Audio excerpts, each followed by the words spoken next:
Latch the windows, lock the doors, and put the kids to bed. It's time for another episode of Tales from the Garage! Okay, guys, so here's a bit of an experiment.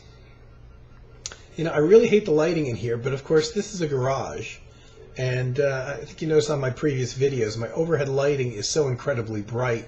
Of course, that's a functional thing.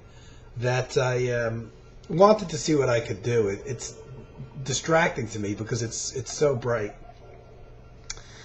And the only thing I had is a floor lamp. I decided not to bring a floor lamp, but I have some emergency lighting. So I decided to bring this thing here, which is a battery-operated thing that you use, you know, when the power goes out. And I figured, oh, well, that works. And, you see it here? My salt lamp. I have a salt lamp made out, it's heavy as hell. It's a hunk of real salt that they stuck a light into, and it weighs a ton. And that's my mood lighting, my nice orange glow. And I was hoping that would be enough on its own, but it's not. So, let me adjust this a little bit. Can you see the salt lamp? Yeah, see now? You can see the salt lamp. Because this, I'm warning you, that the salt lamp may be the high point of this video. This isn't a video really about music. I'm not going to talk about albums or anything. I decided to do something different. And that is, I talk about Tales from the Garage. I'm going to talk about a tale. And it's only because it's not even so much about me. But I want to talk about my buddy Glenn, somebody that I've jammed with over the years, and I'm still in touch with. And I realized he would never come on and talk about this kind of thing. But it's one of those few collaborators that I've had that I've done jam sessions with over the years. Actually, over many years now, because we first got together around 1995. One of these days, we're going to do a real formal album together, just the two of us. And, you know, listening back to our jam sessions, which I have playing very subtly and quietly in the background, a couple favorites of mine.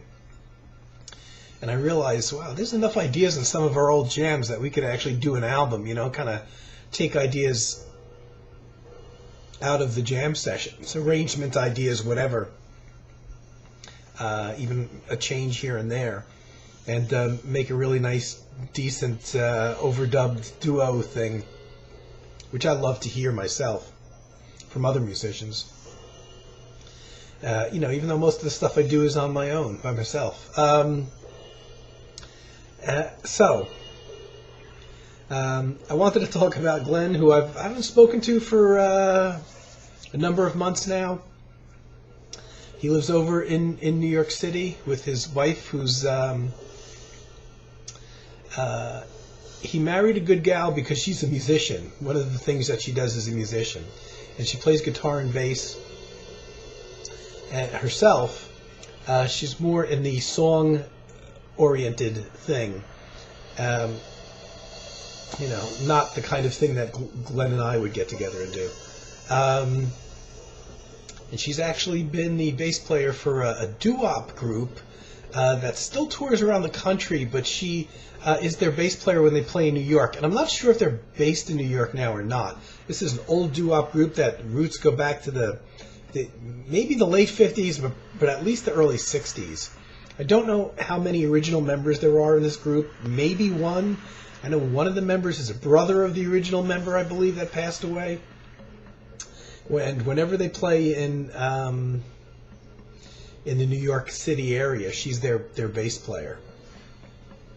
So she's semi-professional as well. And initially when I met Glenn, he was just starting to play drums. Now, through the years of knowing him, he also started doing keyboard improvisations. Depending on where he lived, sometimes he'd have an upright piano. Eventually he bought a synthesizer. And I think it was only after he met his wife that, because she could play guitar and bass, that he started getting into that. So I'd say he's a better keyboard player than I am now, even though he didn't, when we first started jamming, he barely played anything at all on keyboards. And the last time I had him come over, I gave him some of my guitars. I think he brought his as well. And I was really amazed at his advancement as a guitar player as well. So he's like a full band. But he doesn't do much recording. And one of the things I stuck in his hands last time he was here was my kalimba. And I had him, which I actually have inside. And I had him he had never played a really decent kalimba before. The one I have is fairly nice. Little thumb piano thing. And he was really enjoying playing it, so I decided to record him playing it. And I did a Brian Eno kind of processing on the sound after the fact. I added some reverberation and chorus on there and stuff like that. And I'll link the channel that is on. See, I like this mood lighting already better. It's more moody. You can't really see what's behind me here. I think that other light is just too damn bright.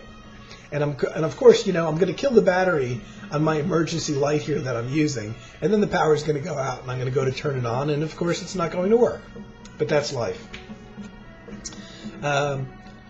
Getting back to Glenn and why I like to talk about him so much, because he's one of those people with interesting quirks. I started a job in 1988 that I stayed at for 27 years. It was initially a small company. And after a year or year and a half that when I was there, Glenn's older sister was working there also. And Glenn was a guy that was going to college at the time. And during his summer breaks, his sister got him a job, working for the summer at my company. Happened to be right in the same area where I was working. I'm going to open a can here. Cheers. It's just seltzer. And Glenn, for the summers that he was in college for a couple of years, through his sister, would come to work for the summertime in my department, in my area. And his sister said to me, I guess his sister knew I was heavily into music somehow, even though I didn't really work with her, and introduced Glenn to me and said, you guys will get along. And Glenn had really just started playing drums within a year or so, I want to say. I don't think he played before he got out of high school. And, like a lot of people, he was interested in the drums and bought a kit and started playing. And it took a few years, I guess, after he graduated school, he came to work full-time for the company, and we were always got tight, got to be very good buddies very quickly. But it wasn't until about 1995 that we finally got together. So, by the time we had our first jam sessions, and the early ones were a little bit, not much happening really. But they were interesting, I would say. So I guess by the time the first time we played together, he had been playing drums at that point for a number of years, so he'd gotten a certain skill level. During that interim, though, between the time we actually first formally got together to play and the time that he started the company was several years, actually. He was working full-time for the company. He was playing drums. And he was really seriously getting into the drums and music in general. And I don't know where and how he came up with the idea, or whether it was his idea or not. But he went and got a rental of, one of these storage spaces where they rent out, storage space for people to store their furniture and belongings, whatever. They're all over the place here. I guess, the closer to a city and a very dense populated area you live, especially where there's, a lot of apartments and condo living, if people have belongings, they don't have any space for them. And they rent these storage places, and you just drive down the highway here, and the highways are lined with them. Of varying types, too, because some of these, and not all of them, you have 24-hour access. Well, Glenn found one in a town very close to where he was living, here in New Jersey. And it wasn't a multi-floor thing. Everything was on the ground floor. All the storage rooms were on the ground floor, and it was 24-hour access. There was a big gate, and you had a keypad, and you had a code. I think each person got their own individual code, based on the ID of your storage. Like your address of your storage room. And so Glenn got this idea to get this storage space, which allowed him to play his drums at all hours of the day and night. There was never anybody in there at night. I'm not sure whether the owners knew or even cared what he was doing. Any nearby houses were far enough away that they would never hear anyway. But to be honest, these rooms are really pretty much soundproof. There's no windows, so it was very much like a man cave. It was very strange because they had these big, heavy wooden doors, the types of which I've never seen otherwise. And, you'd pull this door open, and it was, like this thick. It was enormous, And so no sound got out of there, as if they, for some reason needed them to be soundproof, even though they were just storing, for the most part it was furniture people were storing there. And so Glenn got this, and all these places, all these rooms were pretty much the same size, it seemed, in this facility. And they were not very wide. I want to say maybe 6 feet wide, but they could have been a little bit wider. So it's not terribly wide, but long. It's like a long hallway almost. Actually, even this room is more square than that one was. And so you'd open up the door, and you'd have this space laid out in front of you, and of course there's no windows or anything. All the way at the back of the room, Glenn would set up his drum kit so that when he was playing, his back was essentially to the wall, and he'd be facing the door, even though the door didn't have any kind of window in it or anything. And as soon as you went in there and closed the door, it was pitch black. Didn't matter what the hell was going on outside. Could be the middle of the summer and the sun's beating down. There wasn't even that little light thing around the door, where you see you can see the sunlight creeping through the cracks in the door. Not even that. And it would create this, it was a real man cave. You had no idea what time it was in there. And Glenn had a lot of forethought when he was preparing for this, because there's no heating or air conditioning or anything in these storage rooms. I guess that big thick door, part of the reason it was there was really preventing the extreme weather from getting in. If it was 20 degrees outside in the wintertime, it wouldn't get anywhere near that cold in there. I guess because of these doors and all the common walls, to the next units. And so Glenn had an electrician actually come in, cut a hole all the way up toward the top of the ceiling, as high up as he could get, by an electrical outlet, and had an air conditioning unit, like one of the larger ones that you would put in your window, and cut a hole in the wall there and put this air conditioning unit in there. And the cord was dangling down, and then it was plugged into an outlet that just happened to be right there on the wall. And that was on the same side that the door was, so the air would come out into the whole room. which was a very, very good idea. And of course, Glenn's all the way at the back of the room. And he had that for the extreme in the summer. I think he must have used space heaters in the winter. But because of the door being closed so tightly and kind of like body heat and stuff like that, I don't think the place ever got like outrageously cold in the winter. Especially because Glenn's main reason for being there was to play drums and very physical action. And so after he had this electrician come to install the air conditioning, he was pretty much set, and he had his drum kit there. He put shelves on the wall, and he had all his percussion on the shelves, all along the long walls. And I remember it looked like a foot pedal store, because he had more bass drum foot pedals than I've ever seen in one place.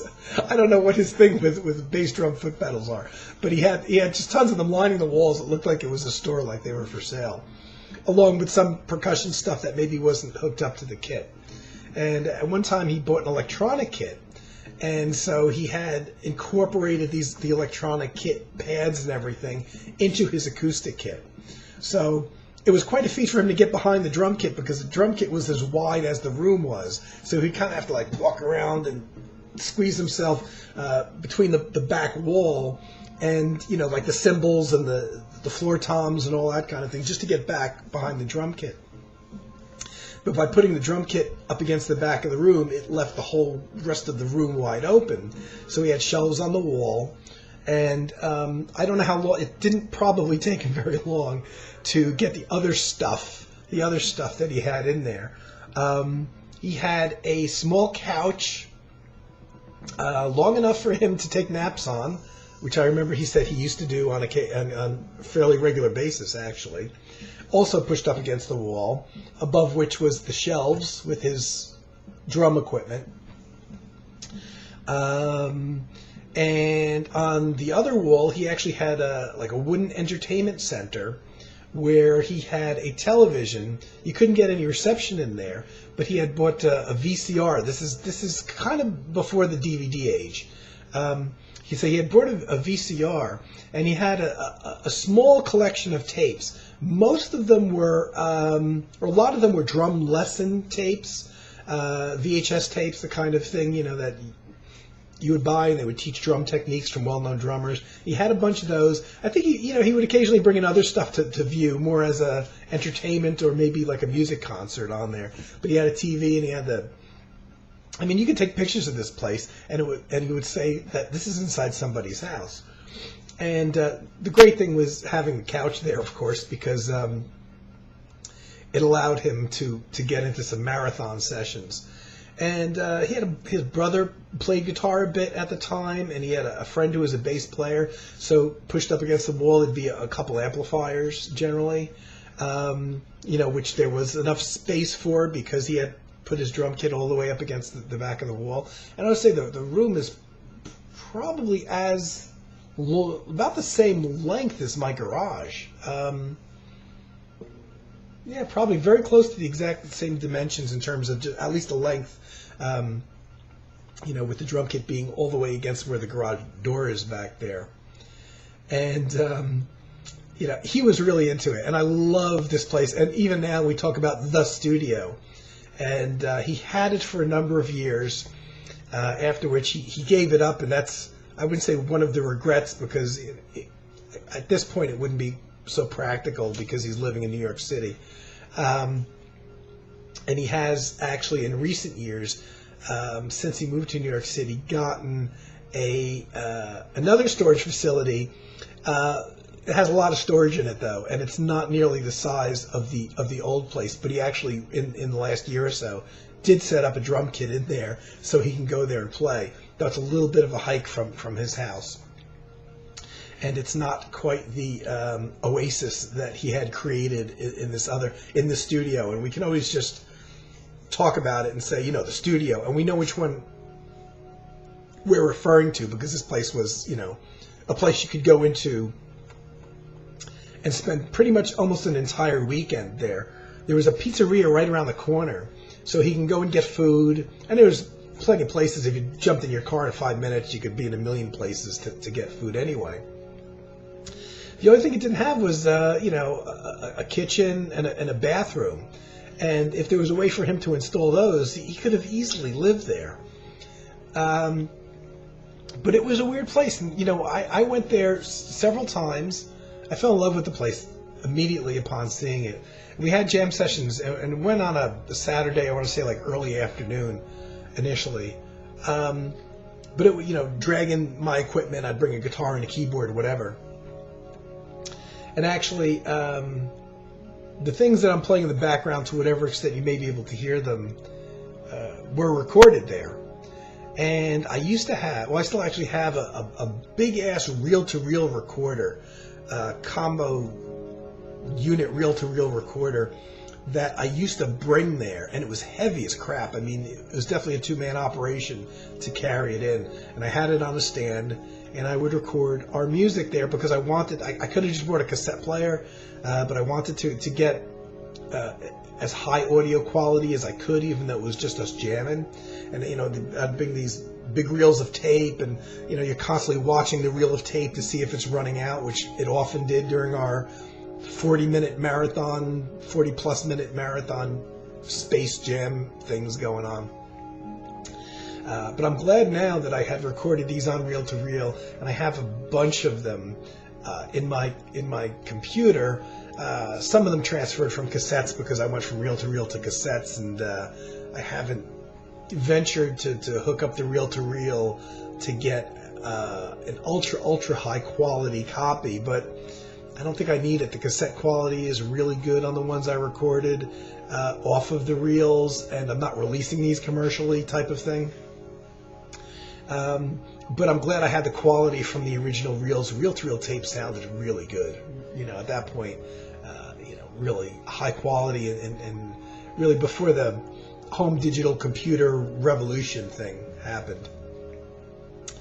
And so, I'd go in there on Saturday afternoon type of thing, and we'd play for a while. But as soon as that door was closed, you really, you're playing music and you're whatever, losing track of time.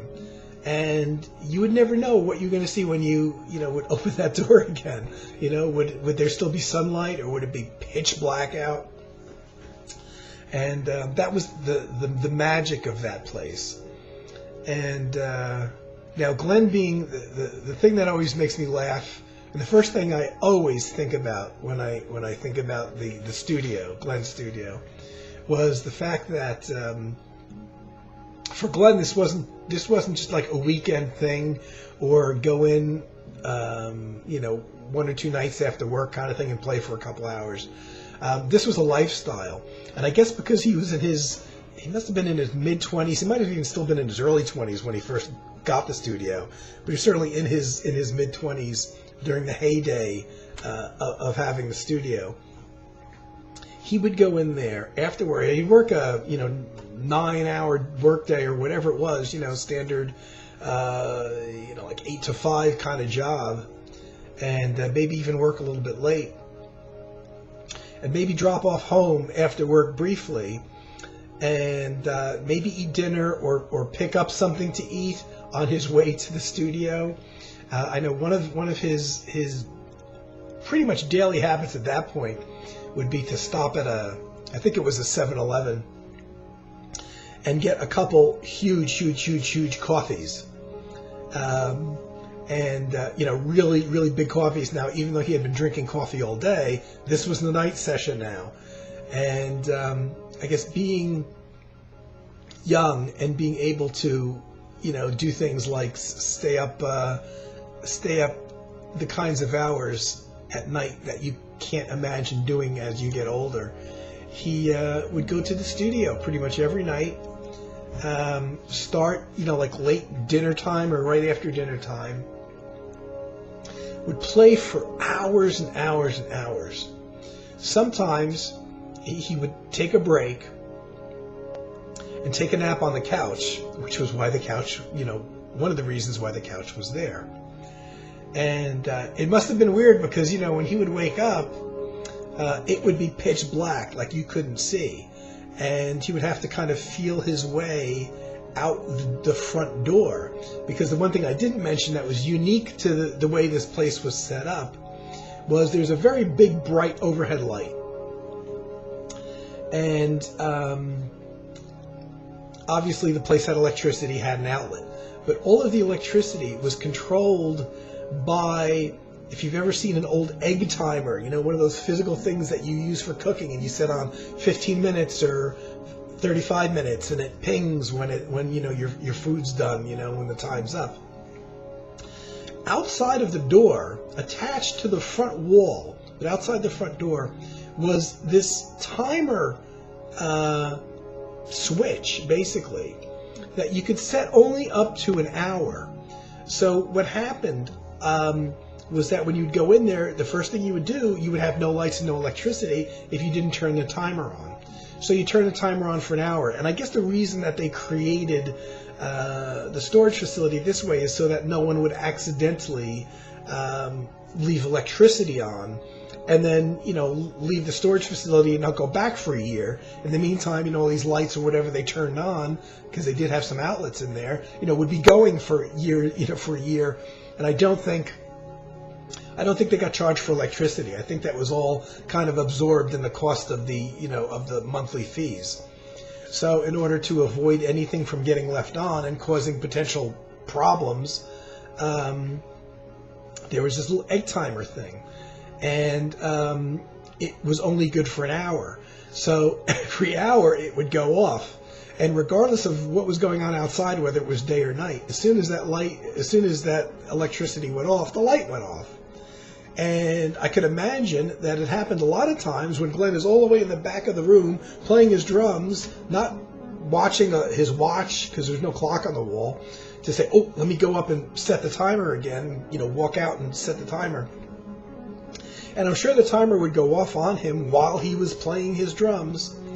And he would have to very carefully feel his way out of the back wall drum kit, you know, feel along for the shelves on the wall and the couch to walk down to get to this door, which you couldn't see because it was pitch black, to go out to open the door and to turn this damn knob to get the electricity to come back on.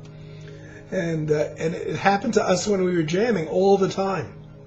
We would go in, do a setup, and the last thing before you want to hit the record button or actually start playing was walk back out, because it would take, 45 minutes or however long it took to set the equipment up. I would always bring a recorder, and I had a keyboard and a guitar, and stuff took a while to set up.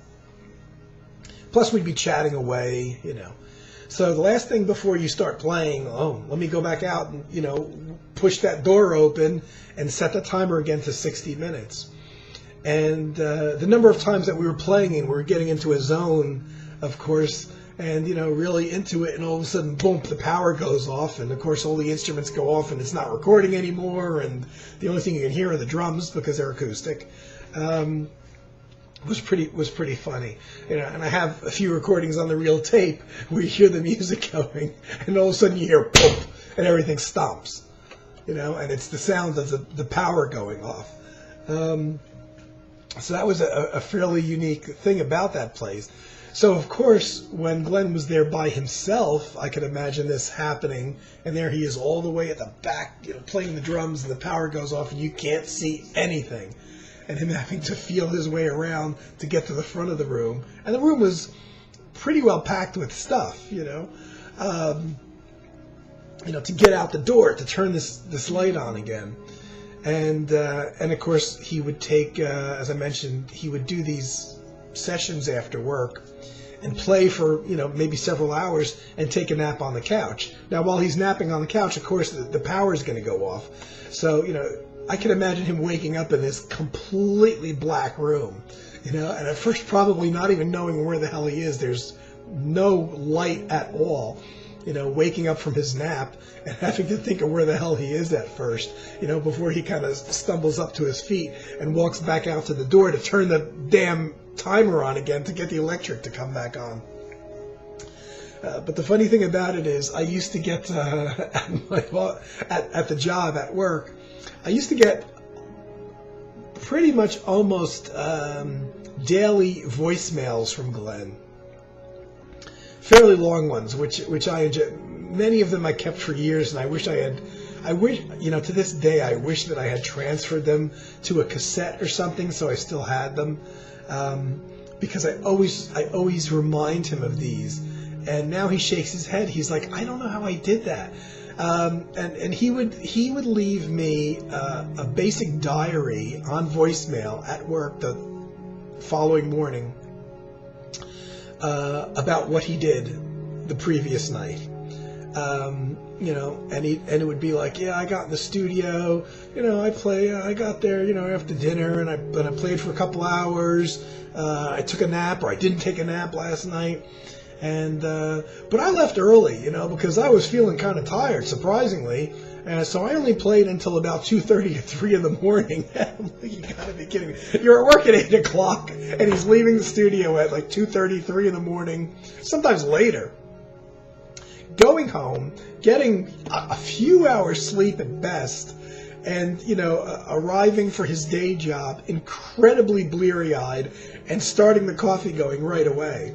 But how he could do that for more than one day is beyond me. And now I always tease him about the calls. I do my impression of him calling and leaving the voicemail where he tells me, what he was working on or what he was playing, or, that he got into a groove doing this or that, or whatever he was talking about.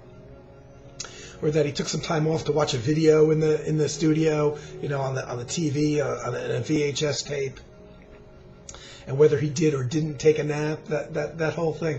But I was fascinated by this. To me at the time, there was there's no YouTube or anything like that, So these calls were like better than television, So how'd you do last night? Oh, I had a good night last night. I played till 4 in the morning, And of course now when he hears it, he's like, I don't know how I did that, because it wasn't a once in a while thing. It would be a big deal if he didn't get, for some reason, because he had some responsibility or something to do with the family, or he had to go shopping, for food or whatever. There might be a night when he didn't get into the studio, or he would get there and be there for an hour or something. And of course, a lot of the weekends were marathon sessions. So he could go and hang out with buddies or friends or whatever, but then afterwards he would always go to the studio. So it was a time, if you wanted to catch him, that would probably be the place to do it, if you had access, And he loved it because, there was never anybody around at those hours. You had this big gate, this keypad, and, you just entered your code in the keypad, the gate opened, and in you were. You park right by your little storage unit there. And it was such a unique place and such a magical time. And he had it for a number of years and, kind of gave it up reluctantly as life progressed. Though he got a smaller place that was down the road. He also got another place that he rented in this old crumbling building that was not being used anymore, and so basically it was only used by pretty much rock bands to practice, because this building was just decimated, and it was an old building that was eventually torn down. But in its last few years, it was basically used for if people wanted to put storage in there. It had been, I guess, kind of like a small office building at one point, but it was really old. And so after Glenn had given up the studio, a couple years later, he found this rock band that had this fairly big room that they had set up in. And oddly enough, inside this room was another smaller room. And he kind of co-rented that smaller room and put his drum kit in there. But that didn't last long. And it certainly wasn't the same. I imagine he could go there at all hours. But the weird thing is, this other place that he got years later that he co-rented with this rock band was right in the town next door to where he lived. And he took me there one night. He didn't have it for long because I only saw the place once, I think. But oddly enough, I followed him in the car. He said, I'll show you where the new place is that I've been co-leasing here, co-renting. And oddly enough, when I got there, I looked across the street, and there's a building that I had worked at for 3.5 years, right directly across the street. I mean, you're 20 feet away. And it was weird because that was also an old factory building that when you see it from the outside, you thought this is an abandoned factory. It's disgusting. It's decrepit. It's falling down. There were mice just infested the whole building, even while I was working there. And it was one of these things where there was some manufacturing going on one floor. So there was packing and manufacturing going on. And then there was another floor where I worked in this old building at the time prior to meeting Glenn. This was several years before I met Glenn, actually. I was working at this building. It was a very depressing, dark kind of time in my life. And it was so weird that this new studio that he was co-renting out, that he used for a short time, was right across the street. And I used to stare at this building when I worked at that job at the time, and wonder what the hell was in there. Or if anything was in there, because all the buildings in that area of a town called Wallington were just old factories that were pretty much abandoned and had fallen into disrepair and were just covered in mice and probably rats too. And but I had worked there quite a few years, a good 5 years before meeting Glenn. It was an alarm monitoring company, you know, those when you have a home alarm system and you trip it off and these people call you on the phone. It's a 24-hour-a-day job, and I actually worked there. There was this alarm company monitoring station that worked out of this old decrepit factory building. It was just filthy. It was the kind of thing like, you know, you wouldn't even want to sit down when you got home from work because you felt your clothes were filthy. You know, these old office chairs that were probably bought used, and there were 3 shifts of people using them, so you never even had your own chair. You know, it was monitoring 24 hours a day, so you would have this 8-hour shift, and then somebody else would come and take your spot and sit in that chair, so you didn't have your own desk or chair or anything. But it was so weird seeing that building again right across the street from where Glenn was later on temporarily renting this other studio, you know, which wasn't anything like the first one. The first one that I've been talking about that he had for years was just something with that egg timer on the wall. I don't know. The thing I don't understand is why they didn't put the timer for the electricity on the inside wall.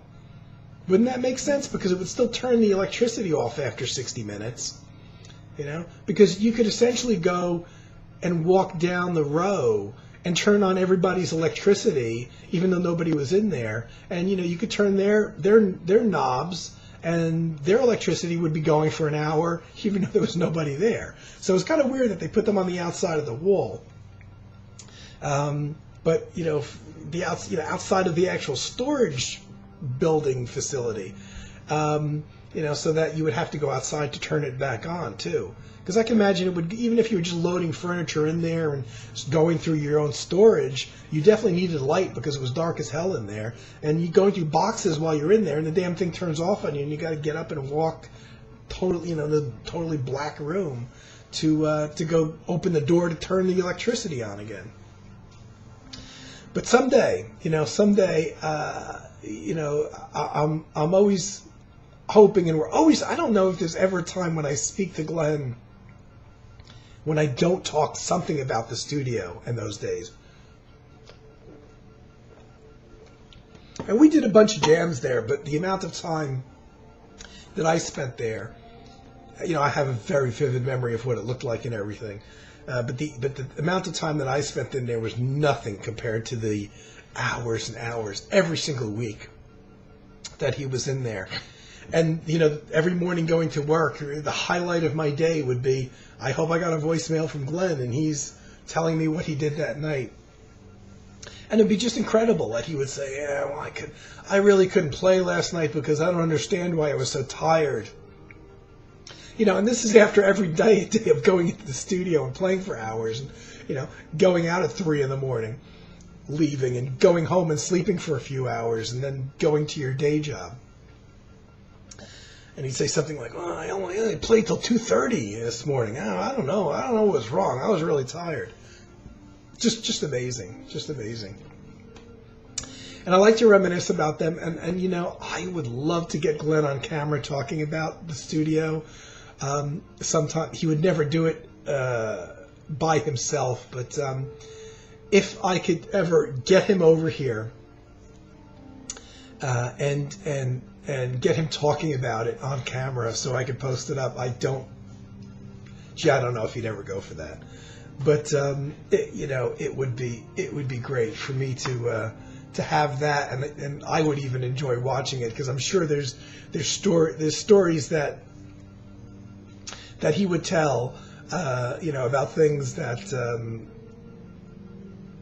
happened there, or things he did there that are slightly interesting or whatever. And I think about it so much. And I thought I would just get on here and for anybody, just very few, I'm sure, people that are paying attention and listening to this or have any interest in this, it's probably a little funny anecdotal kind of thing. But I think about it so much, and it's such a big part of my musical thing too, And we recorded some very interesting little sessions there. And I'm going to, on this video, link a kind of a second channel that I created. And there's not a lot of content on it, but there are some of the jams and improvisations. Everything was improvised that Glenn and I did on there. I hope to add more content to that. I hope I can get content from Glenn, because I would love to put, some like solo stuff of his on there. But I'm gonna put a link for that on there. And actually, and the things that I've got up on there are quite old. They're from the late '90s that we recorded in there. Just some jams, So there's bad notes and everything in there, but some stuff is still worth listening to. Even though most of it has also been on my channel in the going back in the past and early when I started my channel. But also there's the most recent thing that I recorded where I don't play, but when Glenn came over here and he was playing around with the kalimba and he fell in love with it, and he after a few minutes I said, well, hold on a second, let me turn on the recorder, and I recorded it, and like I mentioned before, I did my kind of Brian Eno sound processing to it, and I put that up. That's probably a good thing to space out to. It goes on, for a fairly long period of time, and it's just one of those things kind of sit back and daydream to. That's on the channel as well. So I'm going to put a link to that there for anybody who's interested, and subscribe to that, because right now there's nobody subscribing to it for the most part. except for Carm. You can always rely on Carm, I think I could create a channel where I do nothing but make sounds with my mouth on it, and my buddy Carm, because he's such a great guy, he'd subscribe to it, and he'd encourage me, even though he'd probably moan every time he saw a video come up, oh, here's another video of him making mouth sounds.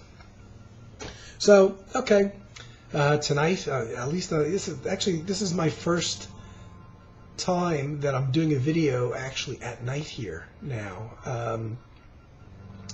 Back in the garage, because the first couple that I did were daytime things, and even though it's not terribly late at night, I will get back to my, I'm sure, midnight and 2 a.m. and 3 a.m. videos out here.